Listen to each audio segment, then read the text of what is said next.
हम दुर्वासा धाम मंदिर के पुजारी हैं। हमारा नाम शुभ श्री रामगिरी है और यह तपोस्थली दुर्वासा धाम है। यहाँ से जितना दूर काशी है उतना दूर यहाँ से अयोध्या भी है।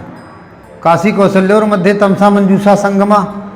शंकराचार्य जी ने बताया था कि काशी और कौशल के मध्य में तमसा और मंजूषा दो नदी का संगम है। महासती अनसुईया के पुत्र हैं दुर्वासा, दत्तात्रेय, चंद्रमा मुनि। ये तीन पुत्र वेद वेदांतों में विदित हैं। जो परीक्षा लेने के लिए ब्रह्मा विष्णु महेश गए थे चित्रकूट में, तो महासती अनसुईया के यहाँ परीक्षा लेने में लोग 6-6 महीना का बालक हो गए। माता जी ने लोगों को 6-6 महीना का बालक बना दिया। तो बालक बनाने के बाद जब कुछ दिन व्यतीत होया तो थोड़ी समय के बाद ब्रह्मा, लक्ष्मी, ब्रह्मानी, पार्वती सभी लोग आई और वरदान लेने के लिए। और इसके बाद कहीं इनको अपने अपने रूप में करिए। तो इनको जब अपने अपने रूप में हुए, भगवान शिव अपने रूप में, विष्णु अपने रूप में हुए और ब्रह्मा जी अपने रूप में हुए, तो जाते समय उन्होंने कहा कि मुझे भी कुछ देते जाइए। तो उन्होंने कहा कि जो वरदान मांगे मैं आपके लिए देने के लिए तैयार हूँ। तो उन्होंने कहा कि आप ही के समान हमें पुत्र चाहिए। तो तीनों देवों ने और तीनों देवियों ने कहा तथास्तु, मैं ही पुत्र के रूप में हो जा रहा हूँ कि मेरे समान कोई पुत्र होगा नहीं मृतलोक में, तो मैं ही पुत्र के रूप में हो जा रहा हूँ। तो भगवान शिव के अंश से दुर्वासा ऋषि हुए और विष्णु रूप से दत्तात्रेय, आदि गुरु दत्तात्रेय माने जाते हैं। जहाँ से अघोर पंथ अघोरों का चालू होता है, अघोरी है। जो त्रिदेव है, 3 मुख है दत्तात्रेय को। और इसके बाद ब्रह्मा का जो है अवतार चंद्रमा मुनि का है और विष्णु का रूप आदि गुरु दत्तात्रेय का है। तीनों भाई चारों युगों में रहे। सतयुग त्रेता में भी रहे।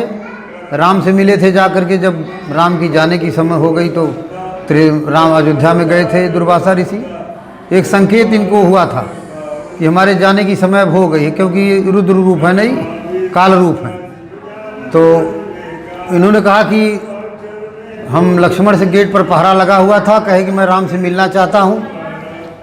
तो लक्ष्मण कहे इस समय तो राम से कोई मिल नहीं सकता। उसी समय दुर्वासा जी क्रोधित हुए और कहे लक्ष्मण तुम्हें जानते नहीं हो, मैं दुर्वासा हूँ, मैं तुम्हारी अयोध्या नगरी को भस्म कर दूँगा अगर मुझे जाने से तुम रोकोगे तो उसी समय राम से भी मिले थे। और द्वापर युग में 56 करोड़ जदवंशियों के गुरु भी हुए दुर्वासा ऋषि। और जब कलयुग आया है, राजा परीक्षित के समय में जन्मेजय के समय सर्पों की जब यज्ञ हुई है, तो शंकराचार्य जी ने ही बताया कि यह दुर्वासा जी का गर्भगृह स्थान यह है।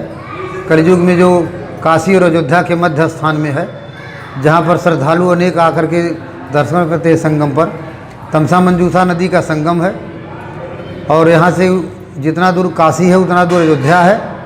दोनों के मध्य स्थान में यह शिव स्तंभ है जो 2 भाग में फटा हुआ है।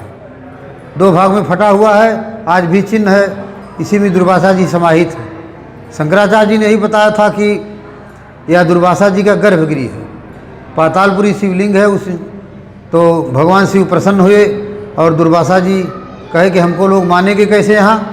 कहे जिस समय तुम प्रवेश करोगे यह शिवलिंग हमारा 2 भाग में हो जाएगा, तुम्हारी निशानी हमेशा हमेशा के लिए पड़ी रहेगी और दुर्वासा नाम से यहाँ पूजा होगी और पूजा होगी हमारी। भगवान शिव ने कहा तथास्तु करके लुप्त हो गए और दुर्वासा जी ही समाहित हो गए।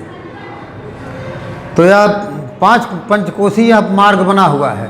5 कोष के अंदर में मलमास के महीना में सब लोग पंचकोश करते हैं और 1 महीना लोग यहाँ स्नान करते हैं और त्रयोदशी के 13 के दिन यहाँ लोग निवारात में पंचकोश करके निवास करते हैं और दूसरे दिन हवन करा करके लोग अपने अपने घर जाते हैं। पंचकोश का कारण यह है कि जजाति वंश का कोई राजा था, शिकार खेल रहा था। तो शिकार खेलते खेलते या पंचकोश करते करते एक बारह था, एक कुत्ता था उसके पास। ये बारह का पीछा करते करते राजा जा रहे थे। बारह माने सुअर का पीछा करते थे और घोड़ा पे सवार थे। उनके पास कुत्ता भी था और यहाँ आते आते संगम पर वह कुत्ता भी गिर गया और अपने शरीर को त्याग दिया, घोड़ा भी गिरा अपने शरीर को त्याग दिया और इस तरह से उन लोगों विमान आया, स्वर्ग पे चले गए।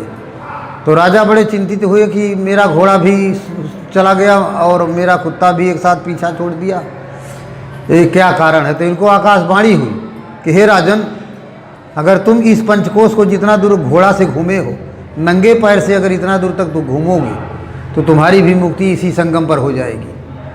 तो राजा भी नंगे पैर से 5 कोस की परिक्रमा किए, मुंडेश्वर नाथ होते हुए, द्रोणाचार्य का स्थान होते हुए, और कौलेश्वर नाथ कल्होरा घाट एक पड़ता है, ये तमसा नदी संगम पर ही है। तो ऐसे घूमते हुए यहाँ जब आए तो राजा को भी विमान आया और स्वर्ग को चले गए। तब से यहाँ पंचकोश होने लगा। इनकी ये प्राचीन कहानी है, 60 में हमने बताया है आपको, जल्दी में, और जो कुछ भूल चूक हो क्षमा करिएगा। यह स्थान प्राचीन है जी।